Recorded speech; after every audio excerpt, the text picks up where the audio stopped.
Video में हम लोग माइन इकोनॉमिक्स के चैप्टर 1 को देखेंगे। तो सबसे पहला डिफिनेशन है वेल्थ।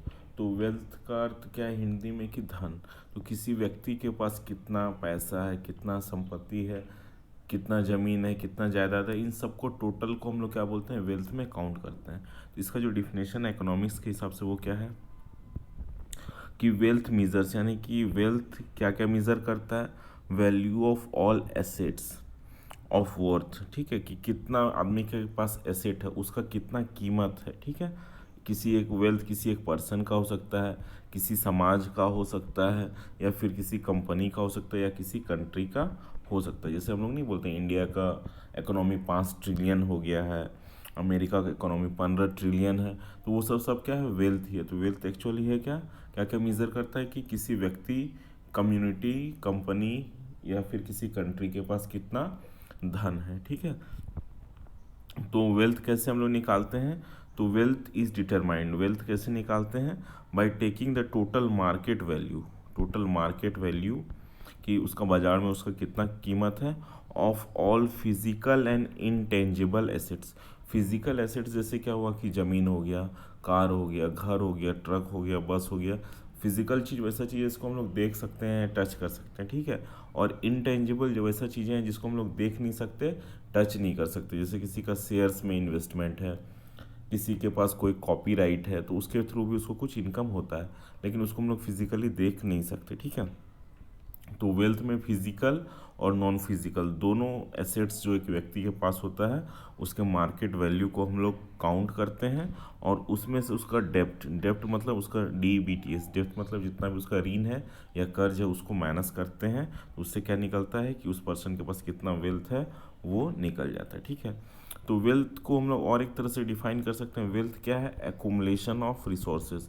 रिसोर्सेज को हम लोग इनडायरेक्टली एक्यूमुलेट करते हैं। जैसे सपोज हम लोग पैसा कमा रहे हैं और वेल्थ को बढ़ा रहे हैं, तो उससे एक तरह से हम लोग क्या कर रहे हैं, रिसोर्स को अपने पास जमा कर रहे हैं, कि जब हम चाहें तो उस पैसे से हम कोई भी रिसोर्स, जैसे कि खाना हुआ, ज़मीन हुआ, कपड़ा हुआ, ये सब क्या एक टाइप का रिसोर्स है, तो उसको हम लोग जब चाहें फिर उसको बहुत ज़्यादा मात्रा में ले सकते हैं। तो वेल्थ क्या है कि रिसोर्सेज का एक्यूमुलेशन, एक्यूमुलेशन मतलब जमा करना। ठीक है, तो हम लोग जैसे कि किसी व्यक्ति के बारे में जब हम लोग बताएंगे तो उसके वेल्थ को हम लोग कैसे एक्सप्रेस करते हैं, नेट वर्थ के, कि उस व्यक्ति के पास he has net worth of 5 lakh, कि मतलब उसका नेट कीमत या नेट वैल्यू ऑफ वेल्थ उसके पास कितना है, वो 5 लाख है। ठीक है, लेकिन वही वेल्थ को जब हम लोग क्या करते हैं, जब किसी कंट्री का वेल्थ को मेज़र करते हैं, ठीक है, तो उसको हम लोग GDP के टर्म में मेज़र करते हैं। जैसे GDP का फुल फॉर्म क्या है कि ग्रॉस डोमेस्टिक प्रोडक्ट। ठीक है, ग्रॉस डोमेस्टिक प्रोडक्ट। तो जैसे कि सपोज इंडिया का GDP है कि सपोज 1 बिलियन है, इसका अर्थ क्या है कि हर साल भारत में 1 बिलियन रुपये का चाहे तो रिसोर्स उत्पन्न हो रहा है या कहीं से वो पैसा आ रहा है। ठीक, उसी को हम लोग GDP बोलते हैं। तो GDP कहाँ से आता है कि जो भी मिनरल्स हम लोग एक्सट्रैक्ट कर रहे हैं उससे आता है, जो एग्रीकल्चर है उससे आता है, या फिर जो हम लोग सर्विसेज किसी और कंट्रीज़ को बेच रहे हैं या खुद में भी जनरेट कर रहे हैं, उससे क्या होता है, GDP आता है। ठीक है, तो वेल्थ को नापने का सबसे आसान क्या है, तरीका है, वेल्थ मनी है। ठीक है, जैसे कि हम लोग डिस्टेंस को मीटर में, सेंटीमीटर में नाप सकते हैं, उसी तरह हम लोग वेल्थ को किस में मेज़र कर सकते हैं, मनी के टर्म्स में मेज़र कर सकते हैं। ठीक है, अब वो आगे ऊपर एक इंटेंजिबल एसेट्स था, तो वैसे एसेट जो कि फिजिकल नहीं होते हैं, जैसे फिजिकल कार हुआ, घर हुआ, ज़मीन हुआ, तो वैसे एसेट्स जो फिजिकल नहीं होते हैं वो नॉन फिजिकल फॉर्म में रहते हैं, उसको हम लोग देख नहीं सकते, टच नहीं कर सकते। ठीक है, जैसे कि क्या है, पेटेंट है, कोई हम सपोज़ कोई आविष्कार किए, उसका हम पेटेंट अपने नाम पे ले लिए और फिर उसका मैन्युफैक्चरिंग किसी इंडस्ट्री को दे दिए, तो वो इंडस्ट्री जितना भी मैन्युफैक्चर, सपोज़ कोई नया इंजन हम बनाए जो कि बिजली से चलता हो, तो उसको हम किसी कंपनी को दे देंगे, टाटा को दे देंगे, वो उस इंजन को यूज़ करके कार बनाएगी और हर कार में हमको क्या करेगी, कुछ ना कुछ कमीशन देती रहेगी। उसी को हम लोग क्या बोलते हैं, पेटेंट। ट्रेडमार्क है, जैसे फ्लिपकार्ट हो गया, या फिर जीन्स का हो गया, लेवाइज हो गया, ये सब क्या है, ट्रेडमार्क है। कॉपीराइट है, जैसे मूवी में रहता है। और क्या है, ये ब्रांड रिकॉग्निशन, ब्रांड जैसे कि अच्छे अच्छे ब्रांड का कीमत ज़्यादा रहता है। तो ये सब क्या होता है, इनटेंजिबल या नॉन फिजिकल एसेट्स में आता है। ठीक है, अगला टर्म है वैल्यू। वैल्यू क्या है, इसको देखते हैं। द मॉनेटरी और assessed worth of an asset, तो जैसे हम लोग नहीं बोलते हैं इस बुक का कितना वैल्यू है या इस कार का कितना वैल्यू है, तो किसी चीज़ का जो हम लोग वैल्यू निकालेंगे तो उसको मनी के, मॉनेटरी का अर्थ होता है कि उसको मनी के फॉर्म में, ठीक है, या मनी के टर्म में। और एसेस्ड वर्थ, एसेस्ड वर्थ जैसे कि कोई घर है तो हम बोलते हैं कि उस घर का वैल्यू 20 लाख होगा या 30 लाख होगा, तो हम लोग क्या करते हैं, अपना कुछ हमारा रफ एस्टिमेशन होता है, रफ कैलकुलेशन होता है based on that place that time, ठीक है, और फिर हम बताते हैं कि इस घर का कीमत 20 लाख होगा, या किसी कार का कीमत हम लोग बताते हैं 5 लाख होगा। तो क्या करते हैं हम लोग, वैल्यू क्या है कि उसका जो पैसे में उसका क्या कीमत है, उसी को हम लोग क्या बोलते हैं, वैल्यू, ठीक है। तो द मॉनिटरी मतलब रिलेटेड विथ मनी, और एसेस्ड, एसेस्ड मतलब कैलकुलेटेड, वर्थ मतलब कीमत ऑफ एन एसेट, गुड और सर्विस। तो एक बार एसेट क्या होता है, जैसे कि सपोज हम एक ट्रक ले लिए और हमारा एम है कि इस ट्रक से हम क्या करें, ट्रांसपोर्टेशन करवाएं और उसके थ्रू हम पैसा कमाएं, तो वो हमारा एसेट है। क्यों? क्योंकि वो हर साल या हर दिन हमको कुछ ना कुछ पैसा कमा के देगा, तो वो हमारे लिए एसेट है। तो एसेट क्या है, वैसा कोई फिजिकल गुड या नॉन फिजिकल गुड जिसमें हम लोग पैसा इन्वेस्ट करें और वो हमको क्या करे, फ्यूचर में कुछ पैसा कमा के दे, उसको हम लोग एसेट बोलते हैं। गुड क्या है, जैसे कि कुछ भी सामान हो, जैसे टीवी फ्रिज, ये सब गुड में आता है। और सर्विस, जैसे डॉक्टर है तो डॉक्टर इलाज करने का पैसा लेता है, टीचर पढ़ाने का पैसा लेता है, लॉयर अपना अलग फीस लेता है, तो वो सब कैटेगरी सर्विस के कैटेगरी में आता है, ठीक है। तो इकोनॉमिक्स में दो कैटेगरी होता है वेल्थ का, एक होता है गुड, एक होता है दूसरा सर्विस, ठीक है। तो ये क्लियर होगा। और वैल्यू बताता है कि किसी चीज़ का कितना कीमत है, तो मेरे हिसाब से ये वैल्यू का क्लियर हो गया होगा कि वैल्यू डिस्क्राइब्स, वैल्यू बताता है कि किसी चीज़ का कितना कीमत है, ठीक है। अब है वैल्यू इन यूज़, तो इसको कैसे हम लोग डिफाइन करेंगे, value in use is the net present value. ये जो NPV हम लिखे हैं ये क्या है, net, NET, net present, PRESENT, net present value, ठीक है। तो वैल्यू इन यूज़ को हम लोग देखते हैं। Value in use is the net present value of a cash flow or other benefits that an asset generates. तो it is calculated by estimating the net future value including its disposable value if the asset becomes impaired. तो actually ये है क्या, value in use, तो इसको हम लोग निकालते हैं। सपोज हम आज एक ट्रक खरीदे, ठीक है, एक हम क्या किए, ट्रक खरीदे। इसको खरीदने में हमको लगा कितना, 10 लाख लगा, ठीक है, खरीदने में कितना लगा, 10 लाख। तो अब हम क्या किए, माइनस 10 लाख कर दिए प्लस, अब ये क्या करेगा, हर साल हमको कुछ कमा के देगा। तो मान लो अगला 20 साल तक ट्रक 1-1 लाख रुपया कमा के हमको दे रहा है, तो 1 लाख हो गया, ठीक है। फिर दूसरे साल क्या होगा, ये 1 लाख कमाएगा, लेकिन वो 1 लाख का वैल्यू 1 साल के बाद उतना नहीं रहेगा जितना आज है, तो वो हो सकता है कि कुछ डिप्रिशिएट करेगा, ठीक है। तो मान लो 5% के रेट से क्या हो रहा है, मनी का वैल्यू डिप्रिशिएट कर रहा है, तो 1 + 5/100 करेंगे। फिर इसी तरह अगले साल ये फिर ऐड करते जाएंगे, समझ में आ रहा है। तो हो सकता है कि कुल निकल के आएगा कि 5 या 7 लाख आएगा, ठीक है, टोटल निकल के, या सपोज 5 लाख आ रहा है, तो ये वैल्यू ट्रक का कितना आ जाएगा, 5 लाख आ जाएगा। समझ में आ रहा है कि नहीं आ रहा, नेट प्रेजेंट वैल्यू कितना आएगा, 5 लाख आएगा। क्यों? क्योंकि 10 लाख तो हम उसमें इन्वेस्ट भी किए और अगले वो 10 साल तक, 20 साल तक हमको 1-1 लाख रुपया कमा के दिया, तो वो ट्रक हमको कितना टोटल कमा के दिया। तो वैल्यू इन यूज़, जब हम उस ट्रक को यूज़ किए, चलाए, ठीक है, तो वो हमको कितना प्रॉफिट कमा के टोटल दिया, तो वो 5 लाख दिए। सपोज 10 लाख तो खरीदने में लगा था, अब 20 साल बाद उसको हम क्या किए, 20 साल तक वो 1-1 लाख रुपया कमा के दिया। अब फिर हो सकता है कि 20 साल के बाद उसको हम 5 लाख में बेच भी दिए या 3 लाख में बेच दिए, तो 3 लाख को भी हम क्या करेंगे, ऐड कर देंगे, तो उस केस में वो हो जाएगा 8 लाख। तो वैल्यू इन यूज़ को फिर से एक बार हम लोग देखते हैं।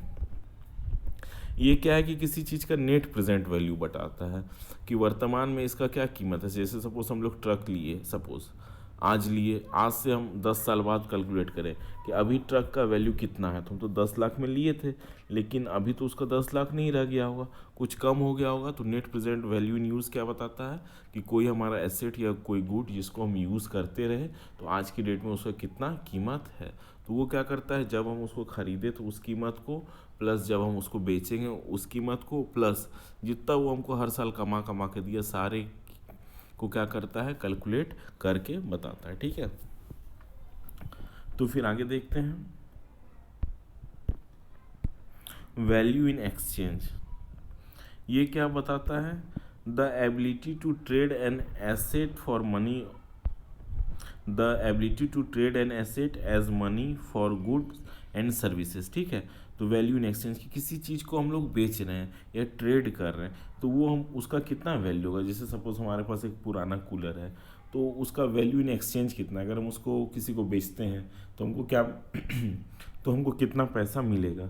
जैसे 5,000 का कूलर है तो 2 साल बाद बेच रहे हैं तो हो सकता है 2,000 मिले। तो वही उसका है कि अगर हम उसको एक्सचेंज करते हैं या बेचते हैं तो कितना हमको मिलेगा, ठीक है। तो पैसा का क्या है, money has no value in use.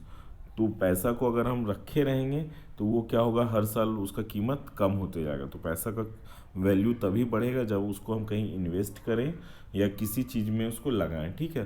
जैसे 100 रुपये का नोट है या 1 लाख रुपये आज हम अपने पास घर में ला के करेंसी रख लिए तो 10 साल के बाद क्या होगा, उसका वैल्यू 1 लाख रुपये नहीं रहेगा, उसका वैल्यू उससे बहुत कम हो जाएगा, ठीक है। इसलिए money has no value in use. Money itself does not satisfy wants और नीड्स। तो पैसा अगर है, पैसा को हम लोग अगर पॉकेट में रखे हुए हैं, हमको भूख लगा हुआ है तो पैसा हमारा भूख नहीं मिटा सकता है, ठीक है। हम कोई सामान उसको नहीं खरीद सकते पैसे से, ठीक है। पैसा हमारा भूख तभी मिटा सकता है, पैसा से हम कोई सामान तभी कर सकते हैं जब हम उसको क्या करें, किसी गुड्स या सर्विस के बदले एक्सचेंज करें, ठीक है। तो फिर से इसको इम्पोर्टेंट देखते हैं। Money has no value in use, in itself it does not satisfy wants और नीड्स। इसका अर्थ क्या है कि अगर हम पैसा रखे रहेंगे तो वो हमारी कोई भी ज़रूरत को सेटिस्फाई नहीं कर सकता। ज़रूरत सेटिस्फाई करने के लिए क्या करना पड़ेगा, पैसा से हमको ट्रेड करना पड़ेगा। ट्रेड मतलब हम किसी को पैसा दिए, उससे कोई गुड्स बदले में या सर्विस लिए, ठीक है। तो money has no value in use but it has value in exchange, ठीक है। तो पैसे का कीमत तभी है जब उसको हम लोग किसी गुड्स या सर्विस के बदले उसको दिए या उसके बदले कोई गुड्स और सर्विस लिए। सिर्फ पैसा कहीं रखा हुआ है तो वो कागज़ का एक टुकड़ा है, ठीक है।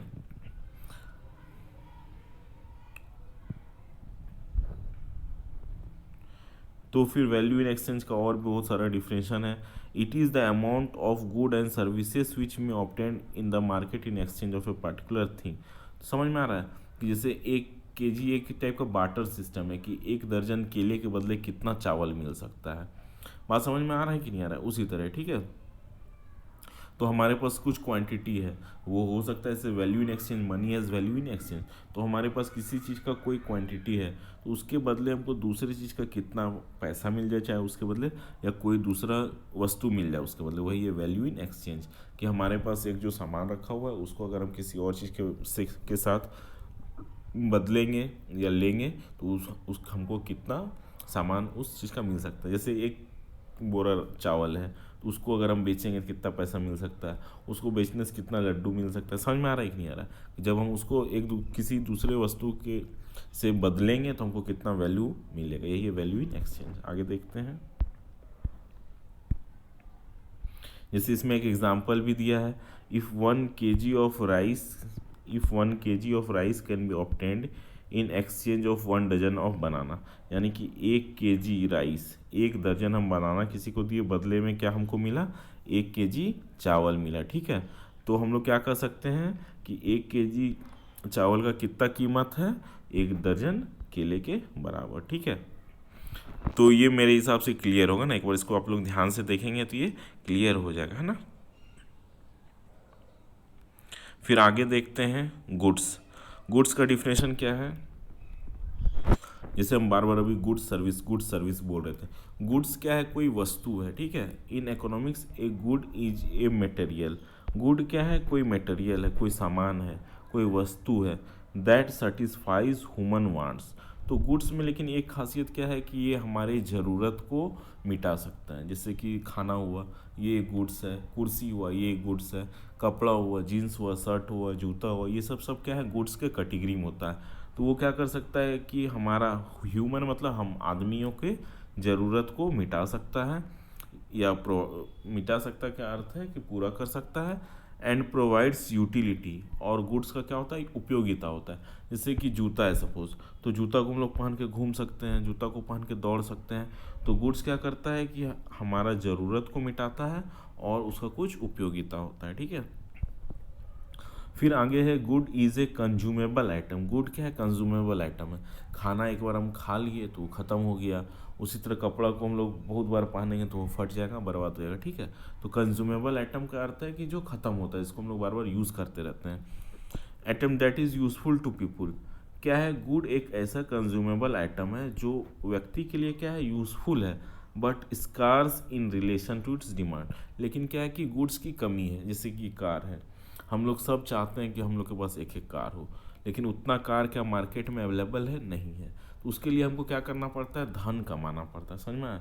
तो गुड क्या है, वैसा मटेरियल है जो हमारा ज़रूरत को पूरा कर सकता है, ठीक है, उसका कुछ उपयोगिता होता है, लेकिन गुड का जितना ज़रूरत है उससे कम वो पाया जाता है, ठीक है।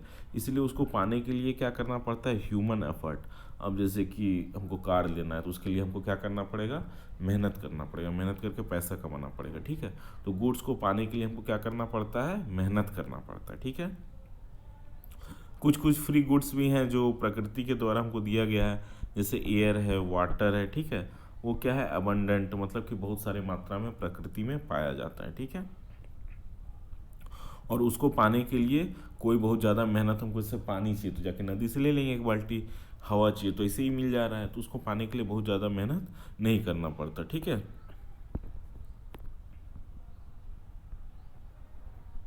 और इकोनॉमिक्स में क्या करते हैं हम लोग, सारे गुड्स को टेंजिबल आइटम बोलते हैं। टेंजिबल का अर्थ होता है फिजिकल, ठीक है। टेंजिबल का क्या अर्थ होता है, फिजिकल, है ना।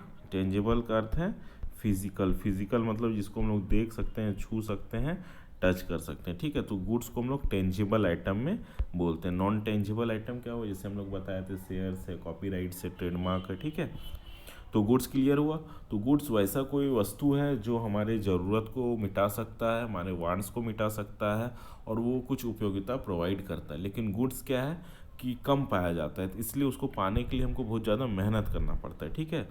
हमको उसको पाने के लिए मेहनत करना पड़ता है। कुछ कुछ फ्री गुड्स भी हैं, जैसे हवा है, पानी है, लेकिन इकोनॉमिक्स में हम लोग जहाँ पर पैसा आ रहा है उसी चीज़ को हम लोग इकोनॉमिक्स में काउंट करते हैं, ठीक है। जैसे हवा है, फ्री का हवा, फ्री का पानी, तो इकोनॉमिक्स में उसको गुड्स के टर्म में काउंट नहीं कर सकते। मिनरल वाटर खरीद के पी रहे हैं, ऑक्सीजन सिलेंडर से ले रहे हैं, जैसे हॉस्पिटल में लेते हैं, उसको फिर हम लोग गुड्स में काउंट करेंगे। तो इकोनॉमिक्स में जो भी चीज़ इसके बदले पैसा नहीं लिया दिया गया या कोई और सामान नहीं लिया दिया गया, तो उसको हम लोग गुड्स की कैटेगरी में काउंट नहीं करते, इसको ध्यान रखेंगे, ठीक है। आगे क्या है, प्राइस है। तो प्राइस क्या है, amount of money that has to be paid. Price क्या है, अमाउंट ऑफ मनी, कितना पैसा पे कर रहे हैं, to acquire a given product, good और सर्विस, ठीक है। तो किसी वस्तु को पाने के लिए हम कितना पैसा उसके बदले दे रहे हैं, उसी को क्या बोलते हैं, प्राइस बोलते हैं। जैसे कि सपोज स्कूल में एडमिशन लेना है तो 5,000 रुपये महीना देना है, तो क्या है कि वो सर्विस दे रहा है, वो टीचिंग का सर्विस दे रहा है, उसके बदले हम कुछ पे कर रहे हैं। कितना पे कर रहे हैं, तो 5,000। तो स्कूल में पढ़ने कितना प्राइस है, 5,000। जैसे सपोज़ हमको समोसा खाना है दो, तो 20 रुपया पे कर रहे हैं, तो 2 समोसा का क्या प्राइस है, 20 है। तो उसी तरह प्राइस क्या है कि किसी गुड या सर्विस को पाने के लिए जो हम लोग जो कीमत चुका कर रहे हैं उसी को हम लोग क्या बोलते हैं, प्राइस बोलते हैं। तो it is expressed in units of some form of currency. तो किसी करेंसी की, जैसे कि रुपीज़ पर किलोग्राम, जैसे 10 रुपीज़ पर केजी, या फिर केला है तो 50 रुपीज़ पर डजन, ठीक है। सोना है तो 50,000 रुपीज़ पर 10 ग्राम। इस टाइप एक उसका यूनिट रहता है कि उस सामान का एक यूनिट होता है किस करेंसी में। जैसे कि डॉलर में हम लोग कर सकते हैं, सोना है तो $1,700 पर 10 ग्राम, इस तरह से, ठीक है। तो गुड्स का एक यूनिट होता है कि वो ग्राम में, किलोग्राम में है, पीसेस में है, और उसका एक प्राइस रहता है, ठीक है। यहाँ तक क्लियर है। आगे देखते हैं, आगे है इनकम। इनकम क्या है, तो income is the money. Income क्या है, income is the money that an individual or business receives in exchange for providing goods और सर्विसेज। तो इनकम क्या है कि जैसे हम किसी को 1 घंटा ट्यूशन पढ़ाए तो वो बदले में 100 रुपया दिया, तो वो हमारा क्या हुआ, इनकम हुआ। कोई आदमी किसी को कोई सामान बेचा, बदले में जो वो पैसा पाया उसको हम लोग क्या बोलते हैं, इनकम बोलते हैं। तो इनकम क्या है, वो पैसा है जो कोई व्यक्ति किसी और बिजनेस, ठीक है, या कंपनी भी हो सकता है ना, कोई व्यक्ति या कंपनी किसी व्यक्ति को गुड्स या सर्विस प्रोवाइड करने के बदले जो पाता है उसको हम लोग क्या बोलते हैं, इनकम। तो इनकम को फिर से देखते हैं कि इनकम वो पैसा है जो कोई व्यक्ति या कोई बिजनेस या कोई कंपनी, ठीक है, किसी और को कोई गुड्स या सर्विस प्रोवाइड करने के बदले जो पाता है उसको हम लोग क्या बोलते हैं, इनकम। तो इनकम का क्या क्या स्रोत है, सैलरी, जैसे कि जो गवर्नमेंट जॉब कर रहे हैं या प्राइवेट जॉब कर रहे हैं, जहाँ उनको मंथली एक महीना काम करेंगे तो कुछ 10,000 20,000 30,000 मिलेगा, तो वैसे को हम लोग क्या बोलते हैं, सैलरी। वेजेस क्या है कि हमारे यहाँ सपोज लेबरर काम करते हैं, उनको हम लोग पर डे रखते हैं 300 रुपया, 500 रुपया, 700 रुपये, ठीक है, जिसमें हम लोग पेमेंट पर डे करते हैं उसको वेज बोलते हैं, और जिसमें हम लोग मंथली पेमेंट करते हैं उसको सैलरी बोलते हैं, ठीक है। तो इनकम कहाँ कहाँ से आ सकता है, सैलरी से आ सकता है, वेज से आ सकता है, और फिर हम लोग जैसे स्टॉक्स है, बॉन्ड्स है, रियल इस्टेट है, फार्मिंग है, ठीक है, जैसे हम लोग बैंक में फिक्स डिपॉजिट कर दिए, बैंक में पैसा जमा कर दिए, वहाँ से इनकम आ सकता है, ठीक है, शेयर मार्केट में पैसा लगा दिए, वहाँ से इनकम आ सकता है, फार्मिंग में पैसा लगाया वहाँ से आ सकता है, फिशिंग में, ठीक है, इंटरेस्ट है, डिविडेंड्स है, ये सब क्या है, इनकम का डिफरेंट सोर्सेस है, ठीक है। अगला टॉपिक है इन्वेस्टमेंट। तो इन्वेस्टमेंट सबको पता होगा, इन्वेस्टमेंट एक्चुअली है क्या। तो इन्वेस्टमेंट क्या है, एंड जैसे कि हम लोग नहीं होता है कि बैंक में हम लोग जा करके पैसा इन्वेस्ट कर दिए, या फिर हम लोग एक दुकान में पैसा इन्वेस्ट किए। तो इन्वेस्टमेंट क्या है कि हमारे पास जो वेल्थ है उसका वो पोर्शन जिसको हम लोग खर्च किए उससे और धन कमाने के लिए, ठीक है। जैसे हम सपोज एक बस खरीद लिए, तो वो क्या हो गया, मेरा इन्वेस्टमेंट हुआ, क्यों, क्योंकि वो बस हमको और पैसा कमा कमा के देगा, ठीक है। सपोज हम अपने यूज़ के लिए, खुद के यूज़ के लिए एक कार खरीद लिए, तो वो इन्वेस्टमेंट नहीं हुआ, क्यों, क्योंकि वो कार हमको कुछ कमा के नहीं दे रहा है। तो इन्वेस्टमेंट हमारा वेल्थ का वो पोर्शन है जिसको हम लोग क्या किए, और पैसा कमाने के लिए लगाए। तो इसको देखते हैं। तो an investment is an asset or item that is purchase today. तो इन्वेस्टमेंट वैसा एसेट है, एसेट, और या फिर वैसा गुड है या वैसा आइटम, जैसे कि हम सपोज एक ट्रक खरीद लिए, एक बस खरीद लिए, तो किस उम्मीद से खरीदें, विथ द होप, उम्मीद क्या है कि ये भविष्य में क्या करेगा, पैसा हमको जनरेट करके और पैसा कमा के देगा, ठीक है। ये गुड्स हो सकता है और एसेट्स हो सकता है, ठीक है।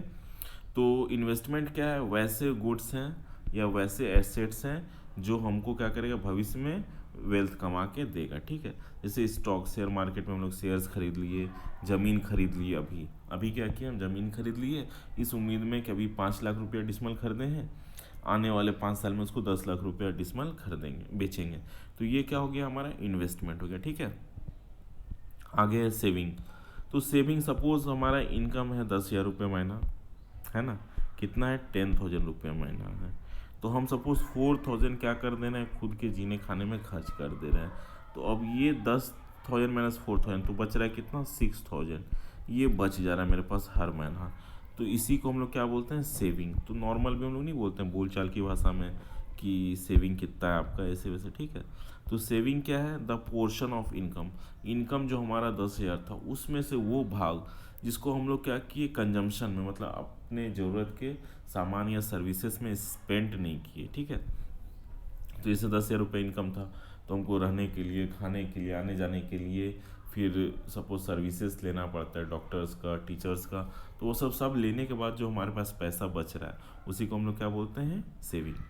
तो the portion of income that is not spent on consumption, मतलब वैसा हमारे इनकम का वो भाग जिसको हम लोग क्या किए, कंजम्पशन, मतलब खुद के उपयोग में नहीं लाए, उसको हम लोग क्या किए, बचाए, ठीक है।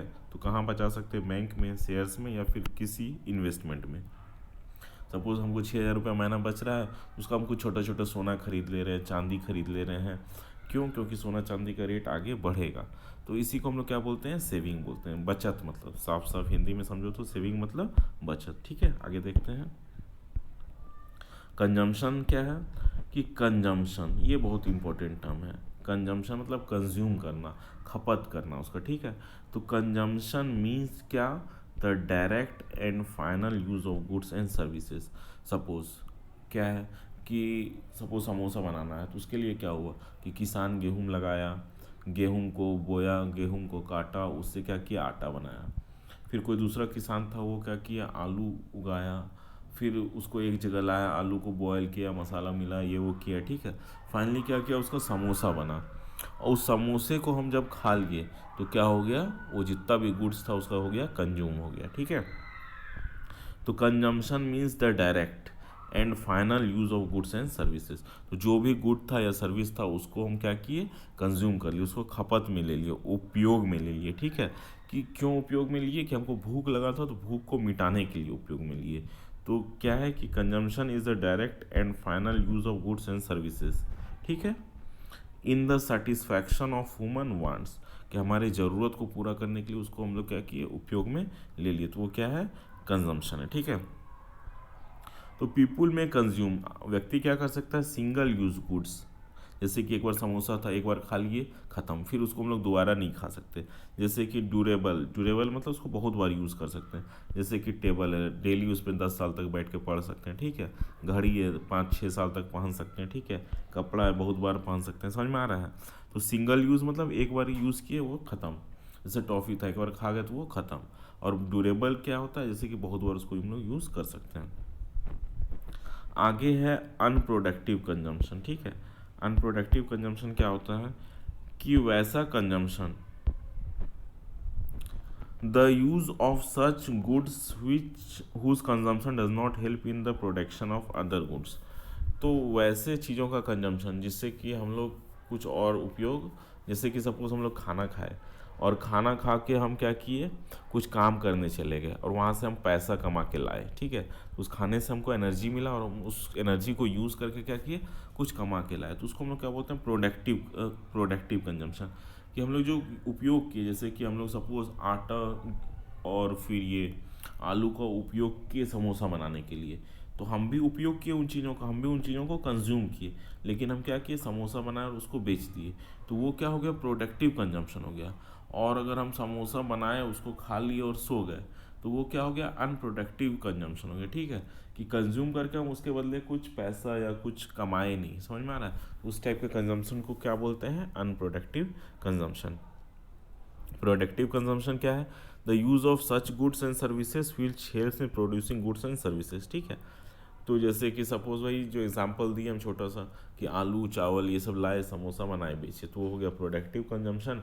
और उस समोसे को कोई खा के सो गया तो वो हो गया अनप्रोडक्टिव कंजम्पशन, क्योंकि वो पैसा तो इन्वेस्ट किया उस चीज़ों में, लेकिन उससे फिर वो और पैसा नहीं बना रहा है, तो वो क्या हो जाएगा, अनप्रोडक्टिव कंजम्पशन में। तो ये सिंपल सा डिफिनेशन है इसका।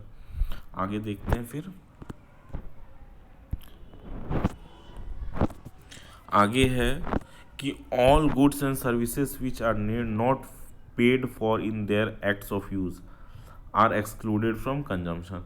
तो वैसा कोई गुड्स और सर्विस जिसके बदले हम कोई कीमत नहीं, कोई पैसा नहीं चुका रहे हैं, वो क्या हो रहा है, कंजम्पशन के कैटेगरी में नहीं आ रहा है। ठीक है, जैसे हमारे किचन एक गार्डन है छोटा सा, उसमें सब्जी उगाए और उसको घर में खा लिए, तो उसका क्या हो गया, उसको हम लोग कंजम्पशन के कैटेगरी में नहीं गिनते। तो इकोनॉमिक्स में मैक्सिमम चीज़ों को हम लोग तभी इकोनॉमिक्स के टर्म में वो फिट बैठता है जब बदले में पैसे का या कोई और वस्तु का लेन देन हो। ठीक है, अगर कोई लेन देन नहीं हो रहा है पैसे का, खुद हम आम उगाए खुद खा लिए, तो वो कंजम्पशन के कैटेगरी में नहीं आता। ठीक है, आगे है इम्पोर्टेंस ऑफ कंजम्पशन। कंजम्पशन का क्या इम्पोर्टेंस है, तो consumption is the beginning of all economic activities.